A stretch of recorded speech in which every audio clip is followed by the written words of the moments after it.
À la prochaine heure, dont le thème va être transmettre, je vois déjà Benoît Dubreuil. Euh, alors attendez, vous êtes tout petit sur mon écran. Je vais essayer de le. Voilà, Nicole Lacasse, si je peux t'aider, et de- Marie-André, Oui. Alors on va, et Francine Saillant. oui, on va partager un tout petit peu cette intervention en deux parties. Je dirais que la première a peut-être pas directement à voir avec la question de la transmission, mais plutôt avec la question de l'observation, peut-être du contrôle. Et Benoît Dubreuil, vous êtes au sein du gouvernement du Québec, conseiller sur les questions de langue et sur le fonctionnement. Votre titre, c'est commissaire à la langue française euh, du gouvernement du Québec. Et j'aimerais bien parce que connaître d'une part cette fonction et voir en quoi elle diffère peut-être d'autres fonctions équivalentes en France. Alors, bonjour à tous, vous m'entendez bien? Oui, tout à fait. Alors, je commencerai en disant que ça prend aussi une maison de la langue et de la culture dans chaque municipalité du Québec, simplement pour faire le pont avec ce qui vient d'être dit précédemment. Mais alors, moi, comme on va parler en fait de la langue française au Québec, je pensais prendre quelques minutes effectivement pour présenter mon rôle et ensuite peut-être mettre un peu la table là, pour la discussion, revenir un peu peut-être sur le contexte linguistique et le contexte politico-légal en fait dans lequel nous vivons. Peut-être une dizaine de minutes là-dessus. Donc, tout simplement, d'abord, sur mon rôle, c'est un rôle qui est assez particulier. Commissaire à la langue française, ça ne fait pas partie du gouvernement, contrairement à ce que vous avez laissé entendre. En fait, c'est un poste qui est nommé par l'Assemblée nationale du Québec, donc qui relève plutôt du Parlement, donc de la branche législative plutôt que de la branche exécutive. Donc, il n'y a pas vraiment de comparatif, en fait, si on regarde ailleurs dans la francophonie. Souvent, sur les questions linguistiques, on va avoir des conseils plutôt qui vont relever du gouvernement, comme en Belgique ou en Suisse, ou en France, c'est plutôt la DGLF, LF qui s'occupe en fait de ces enjeux et qui fait partie d'un ministère, en fait. Donc, ma fonction, elle est nouvelle. Il y a aussi un ministère de la langue française au Québec. Il y a aussi un office québécois de la langue française. Mais moi, mon poste, il relève vraiment de l'Assemblée nationale. Il a été créé l'année dernière dans la foulée d'une grande refonte de la Charte de la langue française, qui est, si vous voulez, la loi principale qui encadre au Québec la politique linguistique. Alors, c'est un poste qui a deux grandes fonctions. La première, c'est, vous l'avez évoqué, une fonction de contrôle du gouvernement, de surveillance. Il s'agit de voir est-ce que le gouvernement respecte les droits et les obligations qui sont prévus à la Charte de la langue française. Donc, c'est un peu comme un pouvoir de vérification, un pouvoir d'enquête au sein des ministères et des organismes. La deuxième fonction, c'est une fonction de suivi de la situation linguistique, donc essentiellement d'études, de recherche sur les tendances favorables ou défavorables au français, avec un pouvoir de recommandation à l'attention de l'Assemblée et à l'attention du gouvernement. Donc, le devoir de proposer des mesures, en fait, qui vont contribuer à assurer la pérennité du français au Québec. Donc, une fonction assez particulière. Donc, peut-être si je pensais en fait revenir un peu, donner un peu de contexte historique pour les gens qui connaissent peut-être un peu moins la situation du Québec. Donc, simplement pour vous situer, au Québec, donc évidemment, près de 9 millions d'habitants, environ 22-23 de la population canadienne, une province où 3 habitants sur 4 ont le français comme langue maternelle, environ 8 ont l'anglais comme langue maternelle, et une minorité qui est croissante aussi de gens qui viennent d'un peu partout dans le monde et qui ont d'autres langues comme langue maternelle. Alors, on a une situation linguistique au Québec qui est complexe, particulièrement quand on est dans la grande région de Montréal, où vous avez environ la moitié de la population du Québec, donc un peu plus de 4 millions d'habitants, où il y a une majorité francophone, où il y a une communauté anglophone importante, mais aussi où vous avez beaucoup de citoyens qui sont issus de l'immigration. Et là, les comportements linguistiques, vous avez tout un continuum de gens qui vivent presque exclusivement en français, de gens qui vivent presque exclusivement en anglais, et entre les deux, une partie importante de la population là, dont la vie chevauche en fait les deux aires linguistiques, les deux groupes linguistiques. Donc, c'est un continuum et un ensemble assez complexe qu'on a chez nous. Évidemment, si on se projette un peu, si on revient un peu dans l'histoire du Québec, vous le savez sans doute si vous êtes familier avec la situation, le français, historiquement, au Québec et au Canada, est une langue qui a été dans une situation défavorable. Hein, donc, dans une situation où l'anglais était la langue dominante sur le plan hiérarchique, dans le monde des affaires, dans le monde du commerce, dans le monde politique. Et évidemment, ça remonte à loin, 18e siècle, 19e siècle. Et depuis au moins le début du 20e siècle, quand même, il y a eu toutes sortes d'initiatives, toutes sortes de mouvements pour chercher à rehausser la place du français, le statut du français dans la société. Au début, les ambitions étaient modestes. Hein. Au début, les premières grandes mobilisations, c'était pour obtenir le français sur les timbres ou le français sur les factures, par exemple, avoir le droit pour les consommateurs de recevoir leurs factures au moins en français. Ensuite, évidemment, les choses se sont coalisées là, dans l'histoire. Les choses ont culminé à partir des années 60 autour de quelques thèmes centraux, notamment l'espèce de consensus qui s'est forgé alors à l'effet que les francophones subissaient une sorte de discrimination linguistique, notamment dans le domaine des affaires, dans le domaine socio-économique, où évidemment il y avait une sorte de stratification sociale assez importante, où les anglophones étaient au sommet de l'échelle sociale.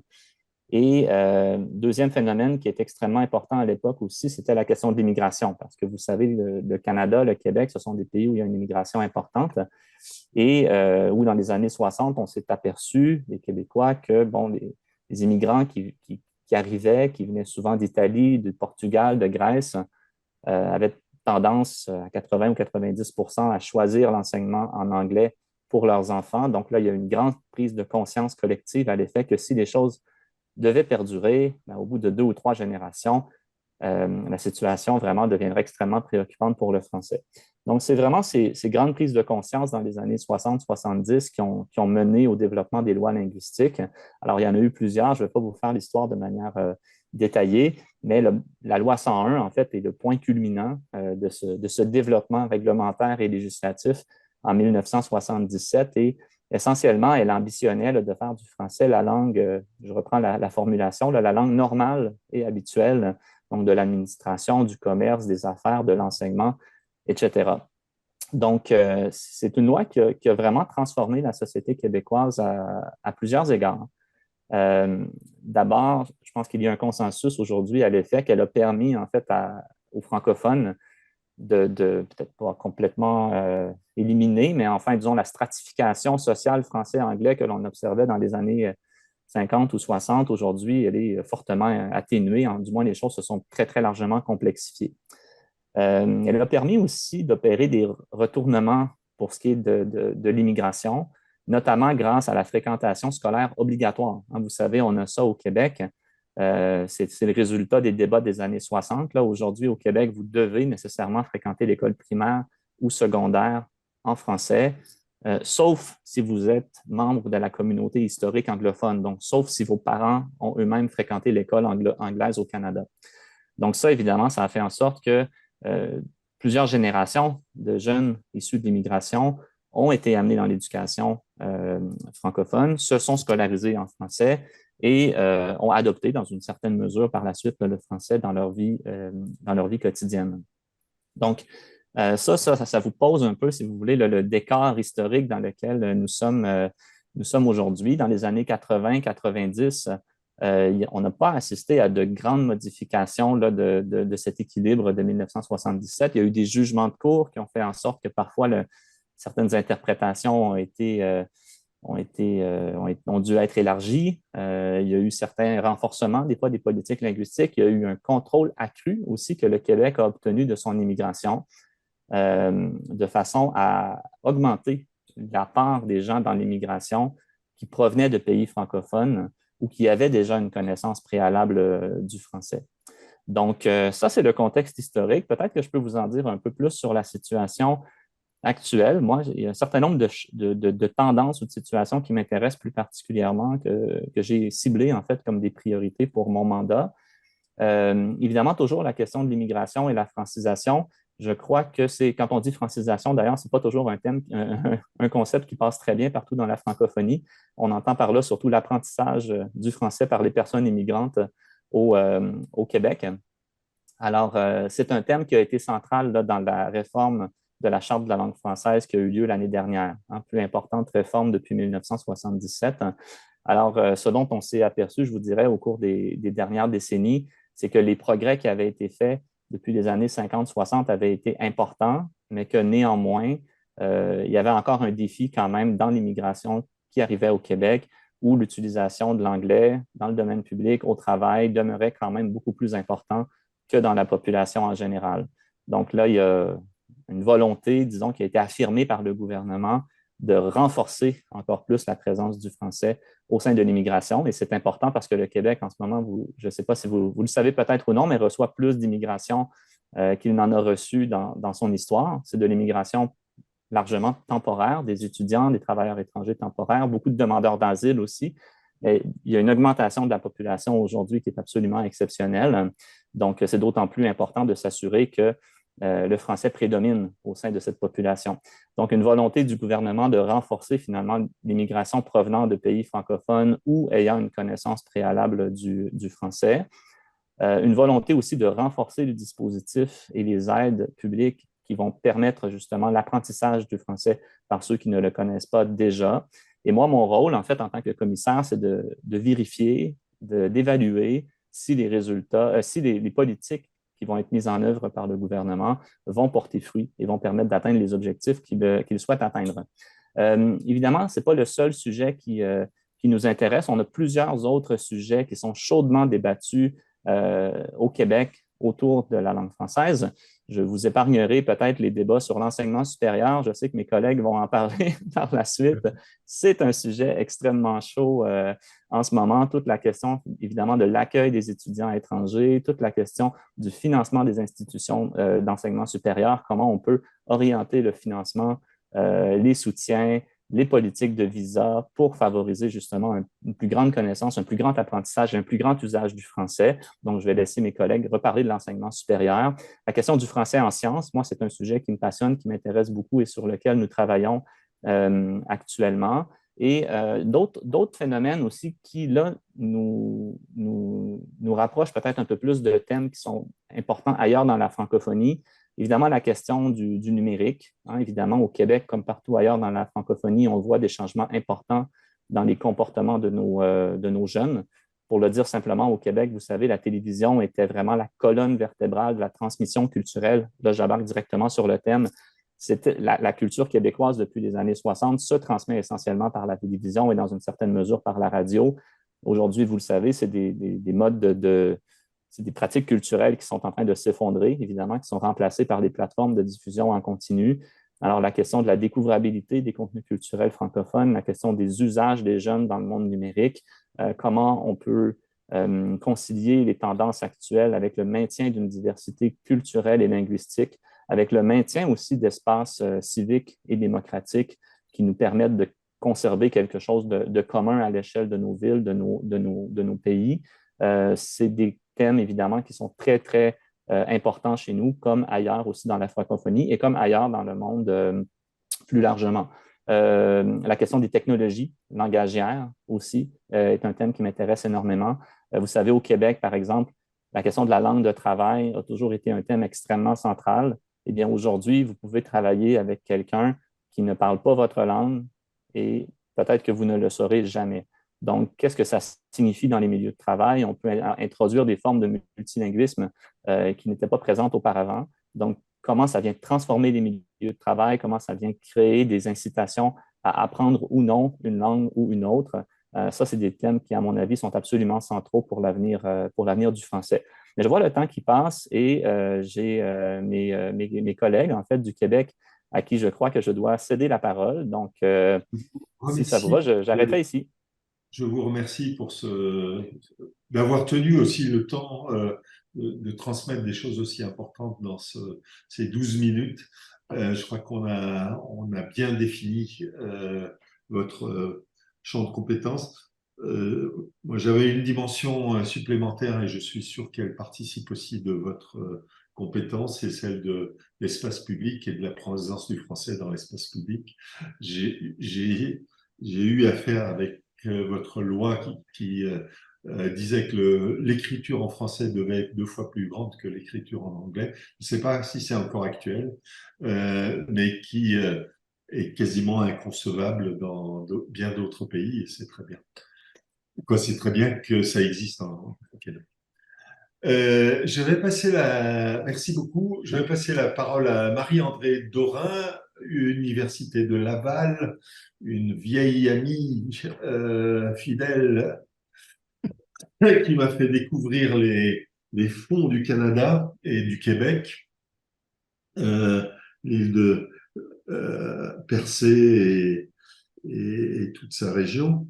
Euh, on va véritablement rentrer dans cette question de la transmission et je trouve ça extrêmement intéressant de voir quel peut être le rôle de l'université par rapport à cette question de la protection du français et quel rôle et même insatisfaction, je sais, Marie-André, que tu vas développer quelque chose par rapport à ça, insatisfaction par rapport à d'autres pays francophones à la protection de la langue. Je te laisse la parole et je te laisse surtout présenter les 3 autres intervenantes. Francis. Pour l'instant, il y en a 2. La sénatrice Michèle Audette, qui est conseillère principale à la réconciliation chez nous, des premiers peuples avec les Québécois, Québécoises, ne semble pas être en ligne. Donc, ça veut dire qu'on pourra répartir le temps autrement ou avoir des échanges aussi prolongés avec M. Dubreuil tantôt, s'il reste avec nous durant cette période-là. Alors, d'abord, c'est un panel qu'on a demandé, on m'a demandé de l'organiser au nom de l'Université Laval. Les gens savent que l'Université Laval est la toute première université francophone. Elle a été fondée en 1663 par Monseigneur François Montmorency de Laval. Et c'est une université, c'est la première université francophone en Amérique du Nord. Elle a été fondée 5 ans après Harvard et 10 ans après Rosario. Donc une université anglophone à Harvard, une hispanophone à Rosario et francophone au Québec. L'Université Laval, c'est toujours considéré comme étant un des principaux porte-étendards de la conservation du fait français en Amérique. Alors, à ce titre-là, les personnes qui prendront la parole pourront ajouter des choses ou nous montrer de quelle façon elles ont mis de l'avant des initiatives pour préserver la langue française et pour l'aider d'ailleurs à grandir, pour nous aider à la transmettre. Donc, Michèle Audette n'est pas là. Par contre, Nicole Lacasse est là. Nicole Lacasse est professeure titulaire et avocate. Et elle est présidente du réseau d'excellence des dirigeantes et dirigeants universitaires en gouvernance et en gestion. Un réseau, le réseau DG2, qui comporte 15 universités, qui regroupe 15 universités provenant de 9 pays dans le monde. Donc, ça fait des échanges très intéressants. Et comme Nicole nous le dira, c'est un réseau qui est francophone et francophile. Alors, on a des universités qui ne sont pas du tout francophones qui en font partie, mais elle nous expliquera toutes ces choses-là tantôt. Il y a aussi Francine Saillant qui est présente. Alors, Francine est professeure d'anthropologie émérite à l'Université Laval et elle est co-directrice du projet Anthropène et membre de Centre de recherche Culture, Arts et Société et aussi en neurosciences. Et Francine, elle, travaille actuellement beaucoup avec l'Université de Lausanne, donc l'UNIL, sur des projets, mais encore en milieu francophone. Quant à moi, je parlerai tantôt à titre de directrice stratégie internationale, réseaux internationaux et partenariats privilégiés, du basculement, en tout cas qu'on voit apparaître vers l'anglais dans le contexte des universités européennes Erasmus+, et de la défense du français que nous faisons au quotidien, même avec nos collègues français. Alors évidemment, on verra que le contexte, l'importance du français, je pense, n'est pas la même pour des Français et pour des Québécois, et cela pour des raisons historiques et politiques. Voilà. Alors, je céderai peut-être d'abord la parole à Nicole, qui va nous présenter donc le réseau DG2, cet exemple de réseau francophone et francophile qui peut vivre même en intégrant ou en travaillant avec des universités internationales qui ont une autre langue comme première langue. Alors, Nicole, s'il te plaît. Ben, merci Marie-André, merci Rudy pour cette invitation. On a entendu parler de vous régulièrement par Madame Doran. Alors, grand plaisir d'être là. Je vais parler du réseau DG2, mais M. Dubreuil a éveillé le juriste en moi, je suis prof de droit, pour ouvrir une petite parenthèse. Marie-André, tu me tiens le temps, 2 minutes avant la fin, On a plus de temps que prévu, alors c'est merveilleux, Nicole. Il ne faut jamais me dire ça. Non, mais M. Dubreuil, je voulais juste dire que j'allais prendre une parenthèse pour dire que dans la réforme qu'ils ont faite de la Charte de la langue française 2022, on a imposé aux universités des devoirs. Et notamment, on a demandé à toutes les universités d'adopter une politique linguistique. Et donc, avec des devoirs très précis où cette politique doit comprendre beaucoup d'éléments. Donc, la langue d'administration, la langue de communication, la langue de travail, mais aussi évidemment la langue d'enseignement et la langue de recherche et de diffusion. Donc, dans ces éléments-là, ce qui veut dire que nos universités l'an dernier ou cette année, parce que c'est en 2023, les universités québécoises ont fait leur devoir puisque nous avions aidé les partis pour le faire. Et donc, on dû adopter des politiques. Et ça nous oblige à nous mettre à jour. Et puis, je ne vais pas en parler longtemps, je vais parler de DG2. Mais je pense que c'est un élément important parce que je les avais regardés, pas juste à Laval, mais j'avais regardé les politiques adoptées par nos universités québécoises. Et elles sont très révélatrices de nos défis, je dirais. OK?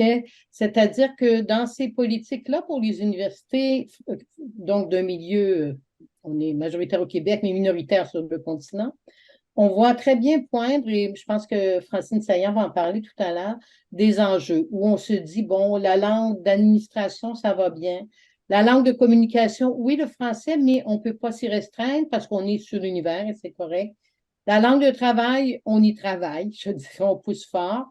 Mais quand on arrive dans la langue d'enseignement, on voit que dans les politiques, ils sont plutôt fermes au premier cycle.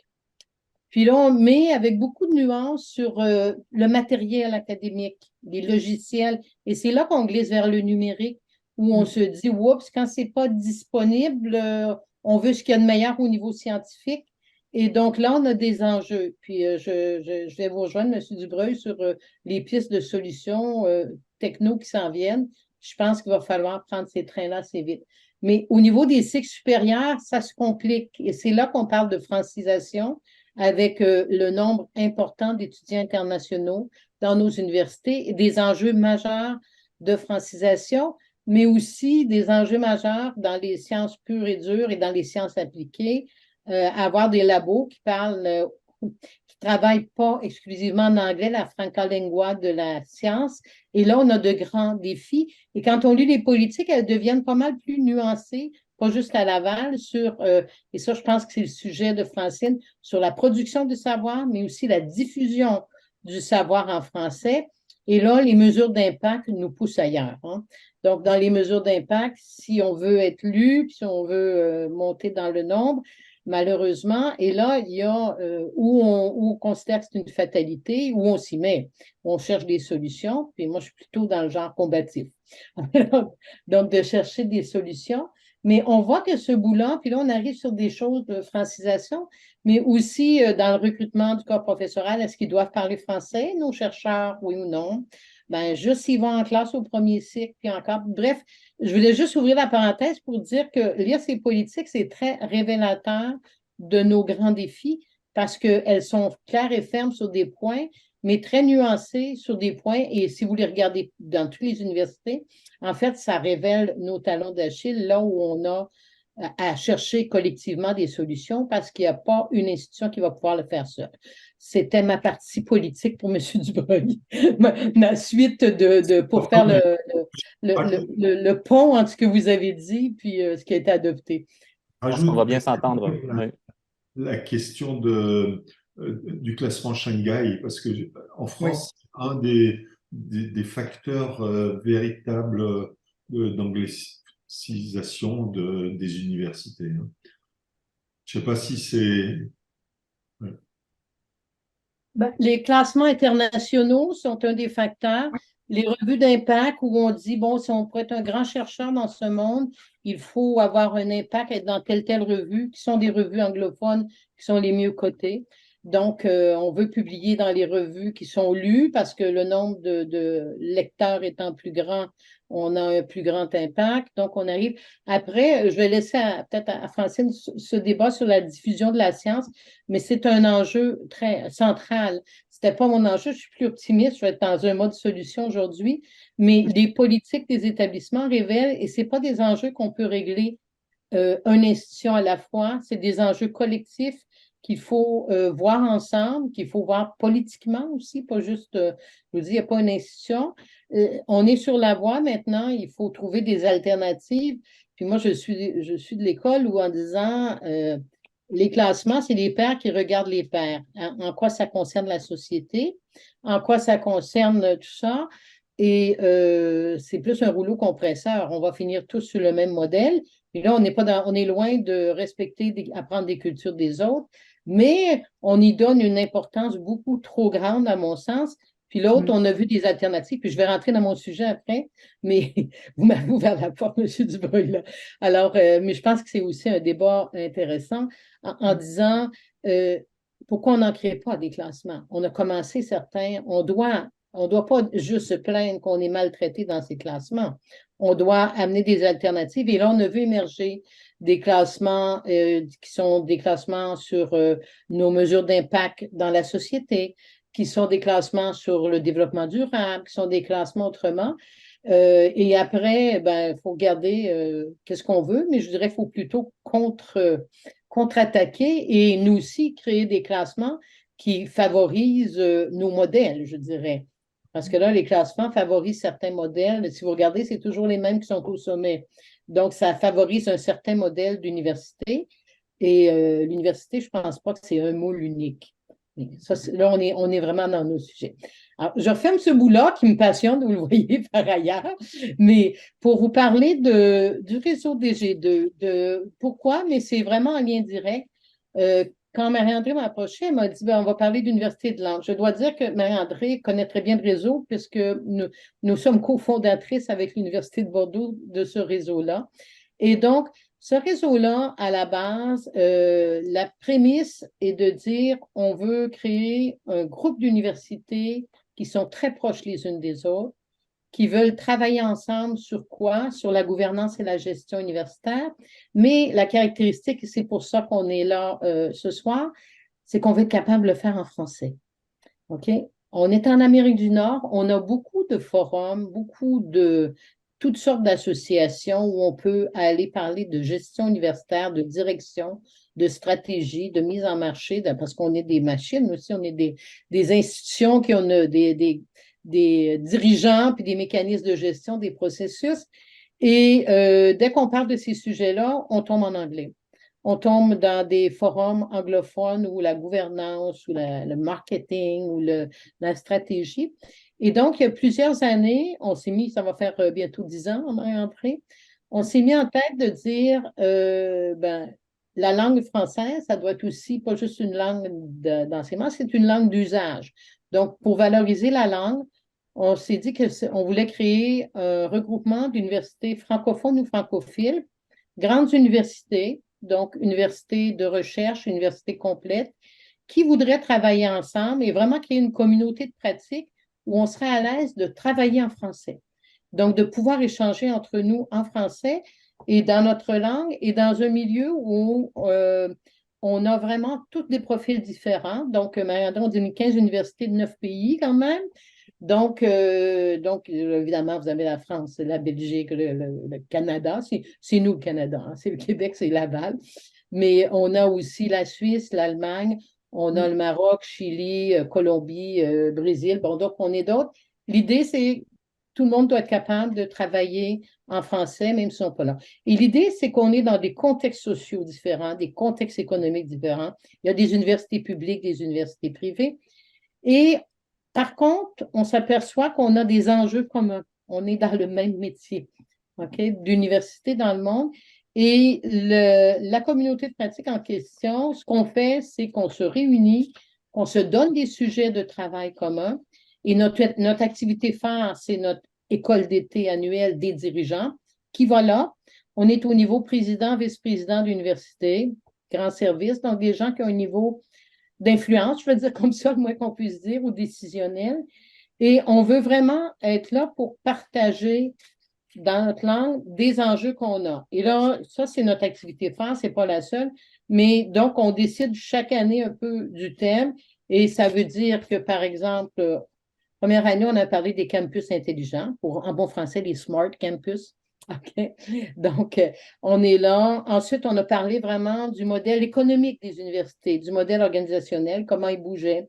L'autre année, c'était sur la stratégie par rapport à la mission. L'année suivante, on a parlé de l'internationalisation, qu'est-ce que ça voulait dire pour nous. Mais chaque fois, donc l'Université 4.0, Marie-André peut m'aider aussi. La troisième mission, donc quand on était à Genève, parce qu'on va d'une université à l'autre une fois par an, une semaine. Mais après ça, on a parlé du campus, on était post-COVID. Qu'est-ce que c'est les campus? Campus solides pour M. Barr, mais campus virtuels aussi en disant qu'est-ce que c'est, parce que notre campus, c'est pas juste notre campus physique maintenant, c'est une vision beaucoup plus large. Cette année, on était à Nice, on a parlé de l'urgence climatique. Ça vous donne un peu des sujets où peu importe le pays où on est, peu importe l'université où on est, c'est un enjeu pour tout le monde. OK? Et l'intérêt de ça, c'est qu'on puisse, là je me répète en français, partager nos modèles, partager nos enjeux. Et chaque fois qu'on fait ça, on travaille très fort pour monter le programme, on trouve des angles morts où tout le monde, on n'est pas là pour on partage nos innovations, nos bonnes pratiques, mais on a aussi nos angles morts où personne n'est bon. Okay? Et nos angles morts, c'est nos angles qu'on travaille ensemble pour trouver des solutions innovantes, pour essayer de s'inspirer mutuellement. Et donc, c'est souvent, ils disent, on apprend de nos erreurs plus que de nos succès. Bien, souvent, nos angles morts sont ceux où on s'enrichit mutuellement, on avance ensemble. Et comme on est un bon groupe, mais juste, j'ai oublié de vous dire, c'est un circuit fermé. Hein. C'est sur invitation, on a formé le groupe. Quand il y a une université qui quitte parce que les directions, merci Marie-André, que les directions changent, c'est correct, on a. Et on demande aux collègues des autres universités, ben, avez-vous une autre université qui pourrait avoir un apport au réseau? Donc, l'apport étant réfléchir ensemble, trouver des solutions. Donc, je dis, on a l'école d'été, on a des séminaires virtuels qu'on se fait, mais vous voyez, l'idée, c'est vraiment communauté de pratique, on partage des réflexions et le fait de pouvoir le faire dans notre langue, OK, d'être là et de trouver ces réalités-là, on trouvait ça important de pouvoir le faire. Bon, ça a aussi créé ce qu'on a appelé la e-mobilité. On s'est créé un consortium qui permet à nos étudiants ils partent en échange physique. La COVID nous a amené à être plus, je dirais, innovants. Donc, on a ouvert nos cours en ligne à nos collègues des universités des G2. Ils ont fait l'inverse. Et donc, ça va continuer, la mobilité virtuelle. Je dirais ça a besoin parce que nos collègues européens, après la COVID, ont fermé beaucoup de leurs cours en ligne. Donc, on a moins. Marie-André m'a dit 5 minutes. Ce que je veux qu'on retienne de ça, c'est que l'enjeu ici, c'est vraiment la valorisation de la langue, en faire une langue d'usage dans nos relations internationales, dans nos relations avec les universités d'autres pays. Et je disais d'être proactif, de ne pas attendre de créer, nous, des regroupements francophones et francophiles qui ont un impact important. Et dans ce réseau-là, ce que ça crée, c'est vraiment une proximité interpersonnelle, puis on sait que les relations internationales, ça se monte par des personnes, OK? Et les gens arrivent vraiment à créer, et on voit que ça fait beaucoup de petits, en ce sens que les gens qui se connaissent au sein du réseau refont des projets entre eux, entre leurs institutions. Ce sont des grandes universités, donc je vous dis des grandes, là, bon, vous avez Bordeaux, Genève, Lausanne, Laval, Paris, bon, ben, donc pas les moindres. À Strasbourg, voilà. Hambourg. Hambourg, bon, ben bref, on peut. Au Québec, vous avez Laval et qui d'autre? C'est nous. Et l'idée derrière, Rudy, c'était, on veut être capable de parler très librement, par exemple, de stratégie, d'erreur ou autrement. Donc, on ne voulait pas qu'il y ait dans les pays plusieurs, l'idée de départ. Donc, c'était l'idée parce qu'on ne veut pas que les autres disent, oh oui, on sait qu'eux autres, ils sont comme ça, puis tout ça. Donc, l'idée, c'est un peu, ça s'est un peu frité parce qu'on a beaucoup de collègues français qui ont réinvité des Français, mais on les aime bien, hein. Mais je termine là-dedans en disant, ces forums-là, cette communauté pratique-là, pour nous, c'est très important que ça se passe dans la langue. Et on avait au départ des collègues chinois qui allaient très bien, puis à un moment donné, il y a eu des changements chez eux, pas avec les politiques canadiennes, qui ont fait qu'ils n'étaient plus à même de participer en français. Et on a, au lieu, et dès que ça, comme souvent dans les réunions, dès qu'il y en a un qui parlait en anglais, ben, tout le monde se mettait à faire les débats en anglais. Et donc, à un moment donné, on a dit non, vous devez être à même d'envoyer au moins quelqu'un qui est capable de comprendre, de suivre les débats. Donc, cet enjeu-là, pour nous, je dirais, et moi, ma conclusion, c'est de dire, dans nos relations internationales, il faut, les universités, notre rapport à la langue, faire des efforts pour affirmer notre identité francophone et puis créer des occasions aussi de le faire en français avec nos collègues. Parce que dès qu'on a des réunions internationales, souvent, ben, tout le monde se met à l'anglais parce que c'est plus facile, parce qu'il y en a quelques-uns qui ont ça. Donc cet enjeu-là est très réel. Et par ailleurs, puis je disais, bon, les enjeux qu'on a soulevés, là où je vais aussi rejoindre M. Dubreuil, moi, je pense que le français doit être promu et beaucoup plus d'une manière beaucoup plus importante et on devrait penser beaucoup plus aux outils justement de traduction, d'intelligence artificielle qui lèvent beaucoup d'obstacles, OK? Et qui, au lieu de nous se mettre à parler en anglais ou à se faire, qu'on devrait plutôt investir pour ça. Et pour la recherche aussi dans la publication, je ne sais pas pourquoi on ne nous oblige pas à publier aussi dans notre langue, puisque avant c'était très coûteux tout ça.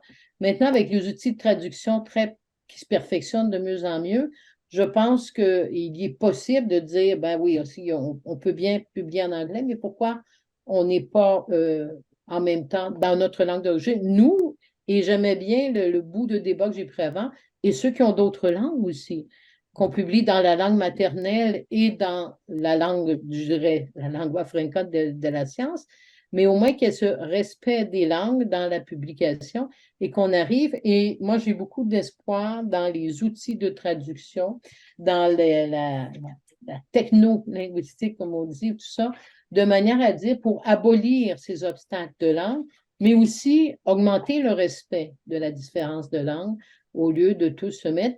Et sauf les très, très grands bilingues, là, je ne connais pas beaucoup de gens qui sont aussi subtils dans leur deuxième ou troisième langue que dans leur langue maternelle. Alors, je pense que c'est une piste à suivre. Oui. Merci. Alors, je vais terminer là-dessus. Merci. Si on a du temps, tantôt, on pourra revenir sur toute la question là, de la crise du français et du financement actuellement en enseignement supérieur, mais pour l'instant, on va finir notre panel, entendre les gens qui ont des choses à dire. Donc, Francine Saillant, qui va aborder la question aussi des publications scientifiques et de la recherche en français.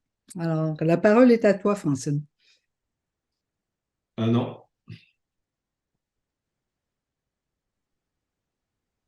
Vous m'entendez bien? Oui, là, ça va. Oui, merci. Alors, donc, je vais parler plutôt d'une expérience particulière qui est née à l'Université Laval et à l'Université de Lausanne, celle de la production d'un dictionnaire à partir du Québec en langue française. C'est le genre d'entreprise qui c'est pas du tout évident. Ça fait quelques années que le projet se développe et continue de se développer. Et on parle ici d'un dictionnaire qui s'appelle Anthropène et qui est en mode virtuel, donc c'est-à-dire qu'il est accessible à quiconque sur la planète. En plus, il est gratuit. Il est élaboré au fur et à mesure que l'on reçoit des entrées sur invitation qui sont évaluées scientifiquement. Et ces entrées nous viennent d'un peu partout, de la francophonie, de pays francophones, mais aussi d'auteurs qui sont intéressés à lire le français, à écrire en français ou à publier en français. Alors, qu'est-ce que c'est plus exactement que Entrepen? Donc, d'abord, vous dire que c'est né d'une initiative un peu folle qui était le colloque d'une revue que je dirigeais à l'époque, la revue Anthropologie et Société. On parlait de classement là, des revues, donc une revue classée A de niveau mondial. Je l'ai dirigée pendant 10 ans et à un moment, j'ai organisé un colloque où il est venu 600 personnes à ce colloque à l'Université Laval, parler français, discuter d'anthropologie en français et tous nos collègues étaient complètement renversés de vivre une expérience comme celle-là, 10 ans, et c'était venu surtout des Européens, mais jamais on pourrait faire une chose pareille. Bon, c'était en 2007. Et à partir de là, est née une complicité entre les chercheurs et un goût de faire de la science et de vivre de la science comme ça, international et en français, sans être trop embarrassé, et le mot n'est pas négatif, par tous les dictats de publication en langue anglaise. Et de cela est né ce qu'on a appelé le manifeste de Lausanne. Pourquoi Lausanne? Parce que on s'est réunis de manière un peu volontaire, tout un groupe de scientifiques venant à partir de ce premier colloque de 2007 à l'Université Laval. On s'est réunis à Lausanne et là, on a eu l'idée, j'ai proposé l'idée d'écrire un manifeste. Un manifeste qui allait nous parler de cette discipline en français et qui allait aussi ouvrir la voie à comment peut-on faire aujourd'hui de la science, de la connaissance, comment pouvons-nous la partager en utilisant tous les moyens qui sont de plus en plus à notre disposition et à rendre aussi cette connaissance disponible le plus possible. Donc, comme ça est né notre dictionnaire par de la complicité entre des universitaires venus d'Afrique, venus du Brésil, venus des différents pays d'Europe, venus du Québec principalement et venus de l'Université Laval. On aime bien le répéter. Alors, qu'est-ce que c'est que ce dictionnaire? C'était l'idée, dans le fond, de rendre compte d'une forme de science, l'anthropologie, qui allait se refigurer, je dirais, et représenter son vocabulaire. Comment, finalement, une discipline souvent associée aux sociétés exotiques, comment est-ce qu'on allait revoir les cultures du monde sous l'angle des sociétés contemporaines. Donc, ça a été en gros cela, en considérant aussi les demandes des pays du Sud pour pouvoir être présent dans la science. Et ça touche les questions de langue qui ont été évoquées tout à l'heure par Madame Doran et Madame Lacasse. Cette question de pouvoir écrire et diffuser dans la langue dans laquelle on vit. C'est un droit linguistique, mais c'est aussi une manière d'exprimer des contenus qui sont aussi culturels et qui n'ont pas toujours un équivalent de traduction. Oui, on peut traduire. Oui, on a tous les outils qui ont été évoqués tout à l'heure. Mais oui aussi, j'ai un collègue récemment, là, ce matin, dans le journal Le Devoir, qui s'exprimait avec l'ACFAS, l'Association pour l'avancement francophone pour l'avancement des sciences, sur le mot imaginaire. Le mot imaginaire n'a pas nécessairement d'équivalent en anglais. Voyez-vous, un tel mot. Alors, c'est intéressant de regarder qu'une science telle qu'elle est pensée, une langue telle qu'elle est pensée et vécue, transporte avec elle aussi des contenus culturels qui se réverbèrent dans la production scientifique. Donc, on avait cette intention d'arriver dans notre dictionnaire à déployer un lexique de nature assez encyclopédique, puisqu'une entrée dans notre dictionnaire, ça fait quand même 2000 mots. Donc, c'est substantiel avec des bibliographies conséquentes. Et le fait de le faire en français, on y revient, c'est cette idée quand même que les grands éditeurs internationaux ignorent un petit peu quand même, hein, sinon beaucoup, le français. Je parle des éditeurs américains et britanniques principalement. Une proportion énorme de la production des langues du monde échappe à ces éditeurs-là.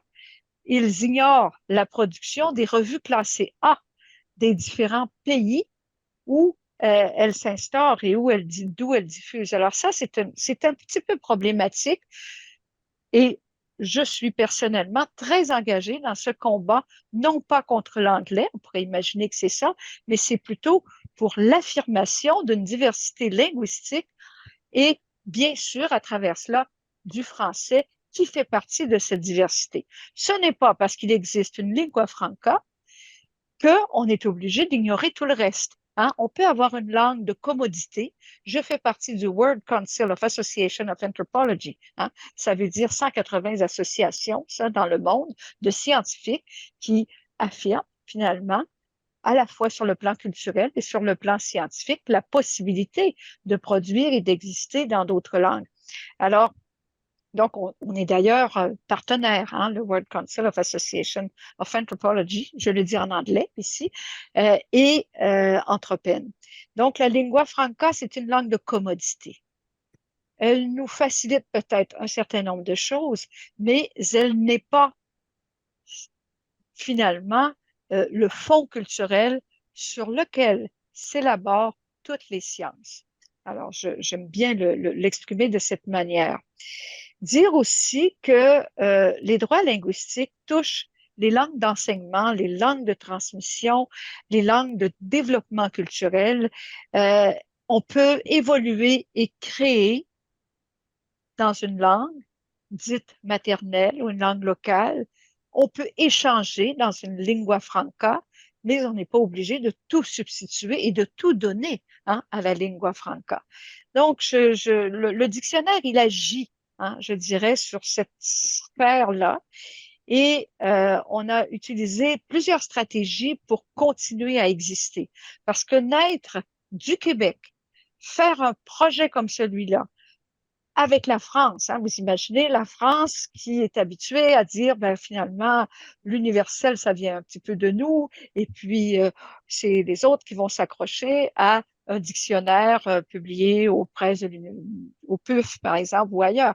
Alors là, on a fait un petit peu autre chose, puis on s'est dit, on va le faire à partir du Québec et on va inviter nos collègues français, et ça a très, très bien marché. Et maintenant, on est avec plusieurs universités, je ne vais pas entrer dans tous les détails, mais ça se fait de manière de plus en plus collaborative. L'idée de faire un dictionnaire dans une langue minoritaire, c'est notre cas au Québec. Avec le statut si particulier du français et de l'anglais sur ce territoire, le Québec était un geste osé et nous l'avons fait. Oser un dictionnaire en invitant d'abord des membres de la francophonie et des personnes intéressées à publier en français était très important pour nous. Mobiliser la communauté scientifique autour de ce projet. On a été invités pour écrire dans la très célèbre American Anthropologist, hein, la revue américaine d'anthropologie. Ils ont ouvert toute une section sur les World Anthropology, sur les anthropologies autres que anglo-américaines au sein même hein, de cette très importante revue dans laquelle Anthropène finalement a été invité à parler du projet. Donc, le faire en français, ça a voulu dire beaucoup de se battre et de continuer à le faire et de s'ouvrir d'une manière un peu particulière au multilinguisme. Plutôt à l'intérieur d'un pays comme le Canada, de vivre la dualité linguistique. J'ai été présidente de l'Association canadienne d'anthropologie. Un jour, j'ai invité une dizaine de collègues européens et on s'est retrouvés dans une salle où il y avait 2 collègues anglo-canadiens à écouter les 10 collègues européens qui étaient venus pour être au Canada.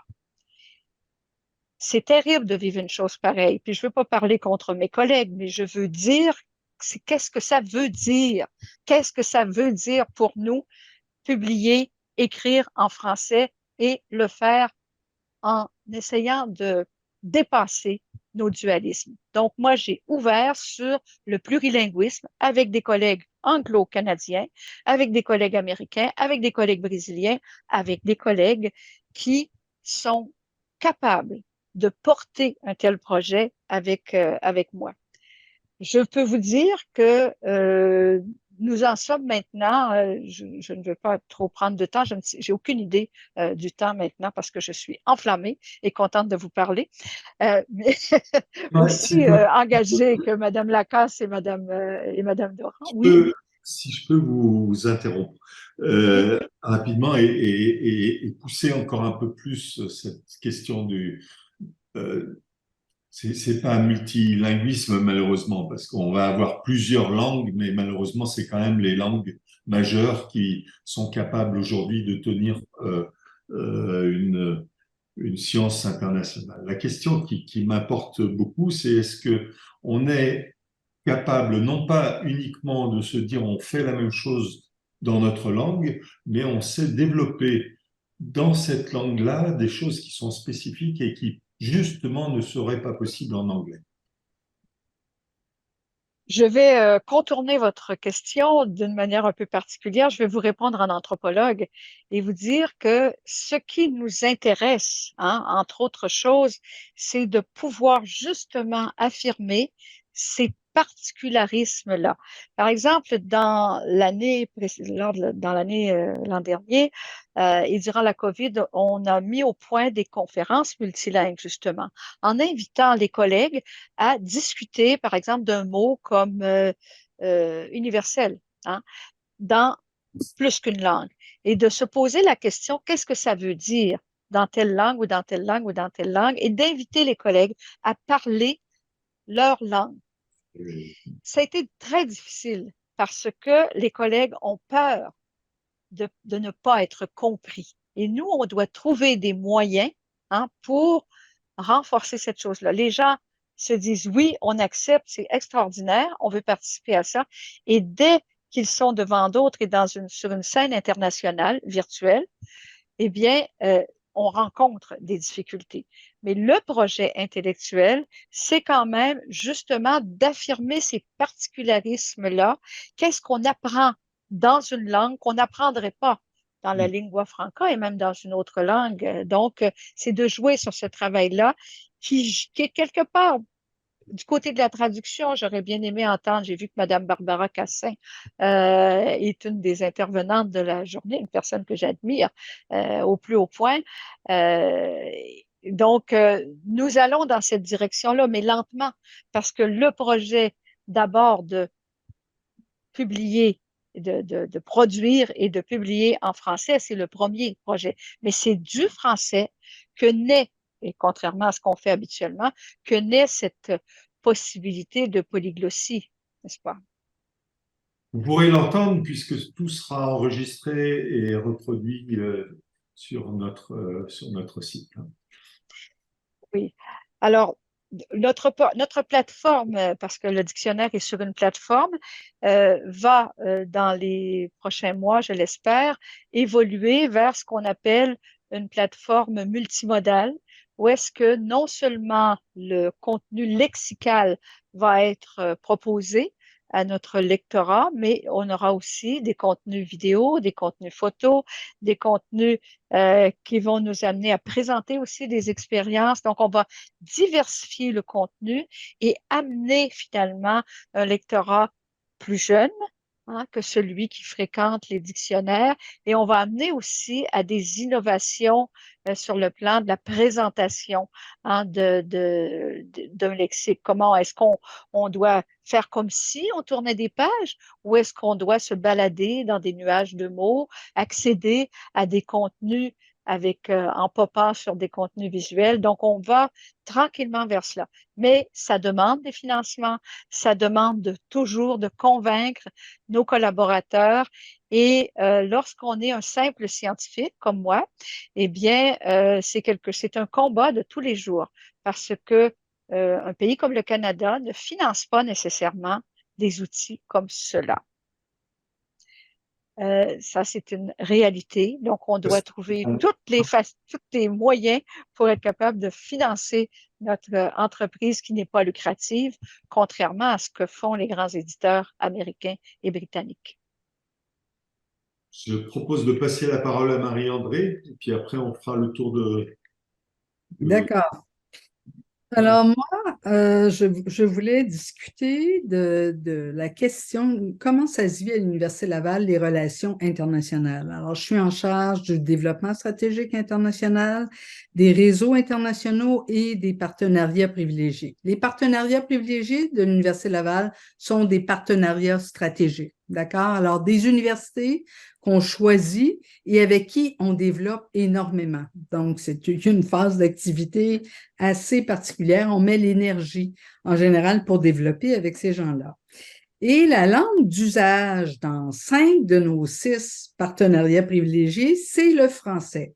Alors ça, c'est une bonne chose. On fait des efforts d'ailleurs pour affirmer notre identité francophone au sein de ces relations internationales-là. Nos partenaires privilégiés à Laval sont Université Côte d'Azur, Université de Bordeaux, Université de Lausanne, l'Université catholique de Louvain, l'Université Sorbonne Université d'ailleurs. Sorbonne Université en partant, c'est une appellation très anglophone qui nous choque beaucoup, mais c'est leur choix. Alors ça, là, puis l'autre partenaire stratégique, c'est l'UNESP au Brésil, bon, avec qui on travaille là, notamment en optique photonique. Alors, je vous dirais que c'est pas simple. J'ai beaucoup de plaisir à travailler avec tous nos partenaires privilégiés, mais quelque part, la défense du français n'est pas la bataille de tous. Et je dirais que c'est davantage la bataille des Québécois que la bataille de mes partenaires français avec qui je fais affaire tout le temps. Et je pense que, bon, ils sont moins vigilants souvent. Ils laissent leur langue, leur belle langue française, être envahie par des termes anglais. Alors ça, régulièrement, si j'entends souvent le terme implémentation, bien, en français, c'est mise en œuvre, mais ça fait beaucoup plus chic. Et c'est souvent des universitaires, d'ailleurs, qui vont introduire des mots en anglais comme ça. Et pour nous, au Québec, avec notre passé, notre histoire, notre passé de coloniser, de voir que le français peut être envahi par l'anglais, c'est quelque chose qui nous blesse profondément. Donc, il y a quelque chose, ça fait appel à nos sentiments. C'est pour ça qu'on aime la langue française, c'est notre langue et des générations de Québécois ont dû se battre pour le français au Québec. Donc, pour nous, c'est important.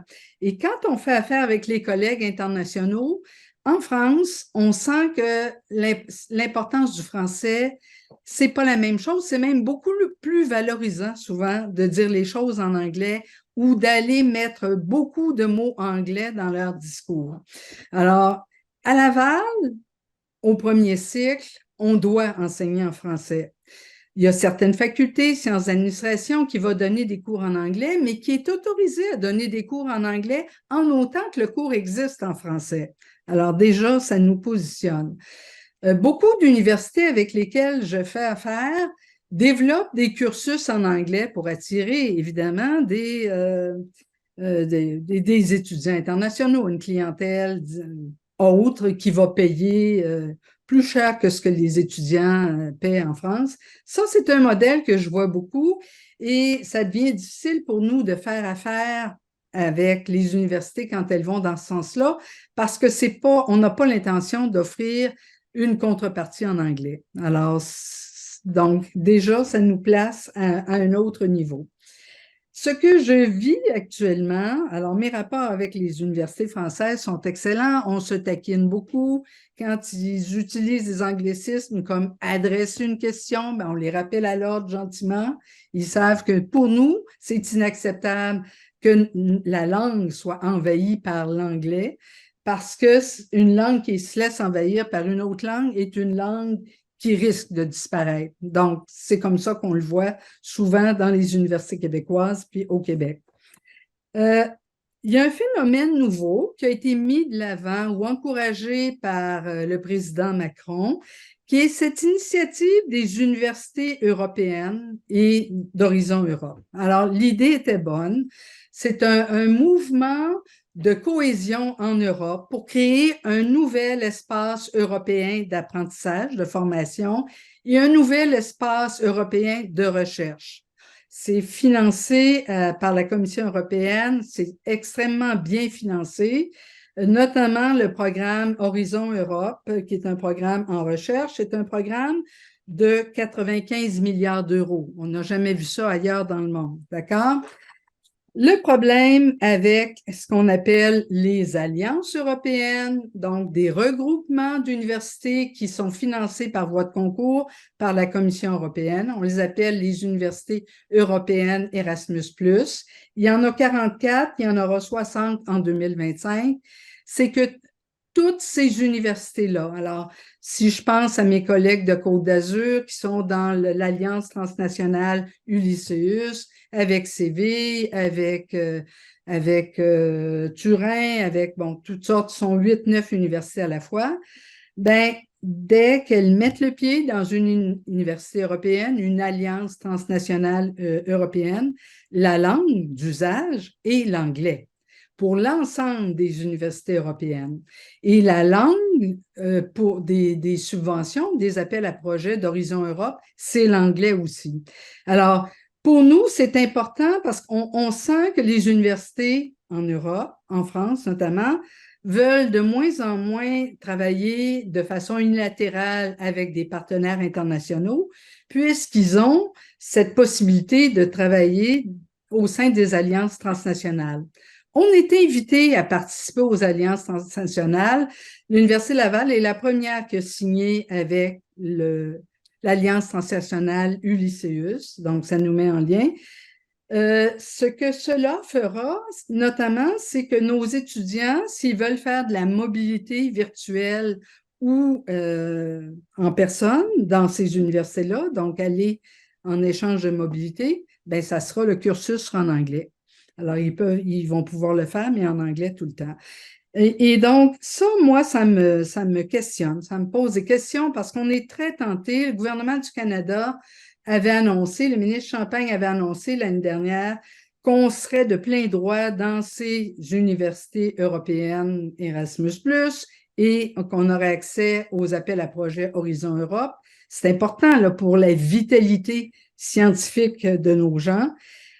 Sauf que, bon, puis on attend les modalités de contrepartie là, financière du ministre Champagne, mais ça veut dire qu'à partir du moment où on est là, la langue de conversation, donc des formations qu'on va offrir, de la mobilité de nos étudiants, de la recherche de nos chercheurs, c'est l'anglais. Alors, on se pose des questions aussi. Est-ce que c'est ça qu'on veut vraiment? On n'a comme pas le choix. C'est un mouvement important. Donc, je pense que la solution par rapport à ça, on ne peut pas dire on n'ira pas travailler avec les universités européennes, les alliances transnationales. On ne peut pas dire on ne travaillera pas en recherche dans le cadre d'Horizon Europe, mais il faut, nous, je pense qu'on trouve des façons de valoriser tout le travail qui est fait en français. Donc, l'enseignement, la formation qu'on donne en français, la recherche aussi, les forums de recherche en français, des associations comme l'ACFAS, l'Association canadienne-française pour l'avancement des sciences. D'ailleurs, Francine a été très active au sein de l'ACFAS. Et aussi, tous les échanges qu'on a, donc la recherche, la formation, les échanges qu'on peut avoir en gouvernance aussi avec les universités. Mais il faut vraiment voir, l'Europe et la France sont engagés dans ça parce qu'il y a des financements extraordinaires qui viennent avec, mais ils risquent de perdre leur âme française. Alors, c'est ce que j'avais à dire par rapport à ça. Et pour nous, c'est un grand dilemme aussi de vivre, d'être confronté à ça, puis d'entrer dans une machine anglophone alors qu'on fait affaire avec des partenaires français. Alors voilà, je ne sais pas ce que M. Dubreuil Moi, pense de j'ai. ça. Alors, si j'ai le temps. Vous réagissiez tout de suite. Ben oui, absolument. J'aimerais réagir et je suis. Ben merci en fait aux autres personnes qui ont pris la parole. Je ne vous connaissais pas, mais je suis vraiment ravi en fait de ce que j'ai entendu ce soir. Donc, simplement pour rebondir sur le dernier point, moi, c'est aussi quelque chose qui me préoccupe. J'ai voyagé beaucoup en Europe, j'ai été formé en Europe, j'ai vu un peu les développements qui ont découlé de l'implantation d'Erasmus. Et aujourd'hui, moi, je suis quand même les débats là, sur l'enseignement supérieur dans un certain nombre de pays, Belgique, Pays-Bas, Autriche, Allemagne, les pays nordiques. Et je sens arriver une sorte de retour du balancier aussi, dans la mesure où, depuis 20 ans, on a eu des développements dont certaines personnes, je pense, commencent à comprendre un peu les limites. Donc, les classements internationaux, je pense que la plupart des gens bien informés comprennent aujourd'hui que ça s'adresse à un certain type d'université extrêmement nichée, mais que ce n'est pas nécessairement ce qui vient le mieux servir les sociétés. Sur la question de la formation linguistique, évidemment, on a vu se développer de façon extrêmement rapide des programmes avec l'anglais comme l'English Medium Instruction, en fait, dans les différentes universités européennes, qui peuvent venir avec des avantages. Ils viennent avec des avantages financiers évidents pour les universités qui reçoivent des étudiants internationaux. Mais ensuite, les bénéfices, disons, sociaux, les avantages sociaux de cette venue d'étudiants étrangers, à mon avis, est de plus en plus questionné. Il y a des enjeux, par exemple, liés à la qualité de la formation. Quand vous avez un enseignant qui enseigne dans une langue qu'il maîtrise mal, à des étudiants qui étudient dans une langue qu'ils maîtrisent mal, l'efficacité de la communication est nécessairement moindre. On a des enjeux aussi dans le développement des liens avec les sociétés d'accueil, parce que très souvent, vous avez des programmes où vont se concentrer, en fait, les étudiants étrangers qui vont avoir peu de liens avec les populations locales. Donc, je pense qu'on a tous déjà rencontré ces situations. Ça existe à Stockholm, ça existe à Barcelone, ça existe à Vienne, ça existe à Montréal. À ce moment-là, évidemment, les bénéfices de la relation interculturelle qui peut se construire, on ne les voit pas ou on les voit moins. Ensuite, les questions du marché du travail, en fait, tout simplement, parce que on ne va pas se mentir, un des grands avantages, évidemment, d'investir dans l'enseignement supérieur, la transmission du savoir dans la société. Oui, ça peut être à travers les colloques auxquels on participe. Oui, ça peut être à travers les séminaires. Ça peut être à travers les quelques articles qu'on va écrire pendant son doctorat. Et moi, d'expérience, à travers mon doctorat, à travers mon post-doctorat, à travers tous les docteurs que j'ai embauchés depuis que je suis un employeur, la vraie transmission du savoir, elle se fait quand la personne quitte l'université et rejoint un employeur. Et si les gens qui sont formés dans les universités en Autriche, en Catalogne, en Flandre ou en Norvège n'ont ensuite pas les compétences linguistiques qui leur permettent d'interagir avec les parties prenantes sur le plan local, eh bien, la transmission du savoir, c'est pas pour dire qu'elle ne se fera pas du tout, mais elle va être très largement ralentie. Donc, je pense qu'il y a un retour du balancier qui doit s'opérer. Moi, je suis quelqu'un qui est très, très, très fortement convaincu qu'on s'en va vers un multilinguisme généralisé en sciences en raison de l'avancée de l'intelligence artificielle.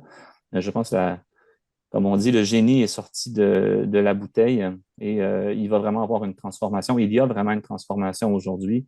Quand on dit qu'il faut absolument connaître l'anglais pour lire des articles scientifiques, moi, de plus en plus, même si mon anglais est très, très bon, même si j'ai travaillé en anglais pendant des années, de plus en plus, quand je prends un article en anglais, j'appuie sur le bouton, je le mets en français, je le lis 25 à 30 plus rapidement, je suis beaucoup plus efficace. Et oui, il peut y avoir des erreurs, mais la quantité d'erreurs qu'il y a ne compense pas pour la rapidité de lecture que je vais gagner parce que je suis quelqu'un de très occupé qui a besoin de lire beaucoup. Donc, je pense que vraiment le monde dans lequel on vivait, le monde dans lequel j'ai grandi, dans lequel vous avez grandi, il est en train de changer. Ça laisse place à un certain optimisme, mais ça soulève aussi de nouvelles questions qui, à mon avis, sont très nombreuses et très déstabilisantes. Par exemple, quelles sont les compétences linguistiques qu'on veut développer chez les jeunes aujourd'hui pour vivre dans ce monde où l'intelligence artificielle peut faire des choses extrêmement troublantes. Et puis, comment on veut justement structurer notre relation entre les sociétés national et l'international, comment on veut favoriser un multilinguisme, quel type de multilinguisme. Donc, je pense que le temps est venu de rebattre les cartes par rapport à la discussion qu'on pouvait avoir dans les années 90 ou 2000. Totalement d'accord, et je pense vraiment qu'il y a cette question de la traduction est essentielle parce que bien des choses qui étaient difficiles, très coûteuses, le sont plus tellement. Et donc, cette reconsidération et ce retour vers le plurilinguisme semble plus aussi fortement avoir un obstacle au niveau financier. Il est plus simple. Toujours est-il qu'il faut faire cet investissement de base. Et une fois qu'on a cette structure qui, il faut l'espérer en effet, permet de rentrer dans la centaine de langues qui devraient, ou peut-être plus d'ailleurs, qui devraient pouvoir échanger, ça devient un autre monde, c'est clair. Me permettez-vous d'intervenir, Rudy, là-dessus en disant, moi, je pense que vous soulevez, M. Dubreuil, l'enjeu de la formation linguistique, la formation en langue de nos jeunes et la qualité de leur maîtrise d'au moins une langue et de plusieurs langues si possible, parce que si on en maîtrise une comme il faut, avec des bonnes bases, c'est plus facile d'en apprendre ensuite d'autres. Et donc, je trouve que cet enjeu-là de qualité de l'apprentissage d'au moins la langue locale ou la langue maternelle est un enjeu réel. Parce que excusez-moi, des fois, ils maîtrisent aucune langue. C'est-à-dire, et parce que la formation qu'ils ont eue, donc la qualité de la langue est quand même un enjeu de base. Deuxième élément, je pense on est de la génération où on mesure encore mal l'impact de tout ce que la technologie apporte. Mais une chose est certaine, c'est que notre langue, le français, notre langue de base, n'occupe pas assez d'espace dans le numérique. On n'occupe pas l'espace qu'on devrait occuper et c'est là que nos jeunes sont. Donc, il y a tout un enjeu de dire les outils sont là, mais ceux qui sont aux commandes, c'est nous, ça, c'est les générations. On n'est pas de ceux qui occupent correctement l'espace de ça. Et là, nos grands diffuseurs anglophones ont pris beaucoup d'avance sur nous avec les années. Je pense que la francophonie, on n'a pas mesuré, on n'est pas embarqué assez rapidement dans le monde numérique. On y est tout petit et on a beaucoup, et là je reviens aux devoirs des universités, on a beaucoup de devoirs à faire. Francine, vous disiez, notre dictionnaire est en ligne et il est gratuit. Mais beaucoup, on a pensé qu'il fallait vendre nos affaires en ligne, puis qu'il fallait protéger, puis qu'il fallait tout ça, pendant que les autres ont compris depuis longtemps que le produit, c'est celui qui vient. Et donc c'est la publicité autrement. Donc, nous, on a... Et donc, je pense qu'on a des réflexions et des devoirs à faire sur maîtriser les technos, mais pas juste dans le sens technique, mais savoir les utiliser pour occuper l'espace, notamment l'espace virtuel. Et là, on a des devoirs. Grand merci. Je crois que nous allons... Oui, alors Francine, vous vouliez Juste encore... pour appuyer ce que Mme Lacasse vient de dire, on peut le faire et c'est intéressant aussi. On a beaucoup appris ça à travers l'expérience d'Anthropène et on continue de l'apprendre, de développer des liens de complicité avec les collègues de différentes universités, de différents horizons et de se reconnaître dans des projets progressistes. Par exemple, il existe en Europe des projets qui sont semblables à celui dont j'ai parlé. Il existe aussi au Canada des alliances entre l'ACFAS, Érudit, qui est une plateforme donc de diffusion de la science, et PKP, qui est l'équivalent côté anglophone, et qui travaillent d'une manière différente et pas nécessairement pour le profit. Et c'est aussi le problème, on ne le dit pas assez, que les grandes plateformes américaines et britanniques sont basées sur la marchandisation du savoir. Et prendre sa place en français, c'est aussi prendre cette place-là, mais avec des alliés européens et à l'extérieur de l'Europe, dans les Amériques, qui sont intéressés par un projet scientifique et culturel dans lequel tous pourraient se reconnaître. Merci beaucoup. Oui, je remercie Nicole et Francine qui ont accepté de faire partie de ce panel. Je suis un petit peu désolée que Michèle Odette n'ait pas été là parce qu'elle aurait pu nous dire aussi de quelle façon elle vit, elle, comme membre des premiers peuples, ce fait français au Québec et notre bataille pour conserver le français, alors qu'ils font la même bataille pour conserver leur langue de leur côté aussi. Alors, j'imagine que comme sénatrice, elle a des obligations imprévues et c'est ce qui a dû arriver. Et je suis très heureuse aussi d'avoir été en lien avec M. Dubreuil. Je pense que, bon, vous voyez un peu, vous avez vu quelques personnes de l'Université Laval, on aurait pu parler pendant 24 heures. J'en suis convaincue, mais bon, il fallait se limiter un peu, mais on pourra poursuivre les échanges, puisque c'est une question fondamentale, le fait français, la valorisation du français dans nos sociétés, puis on est là pour répandre la bonne nouvelle dans le monde aussi, chez nos collègues français et ailleurs. Grand merci et à très vite toutes et tous. Merci. Alors, bonne nuit, Merci tout le monsieur. monde. Oui, merci. Bonne nuit à tous. Au revoir. Au revoir. Au revoir, Au merci. revoir. Au revoir.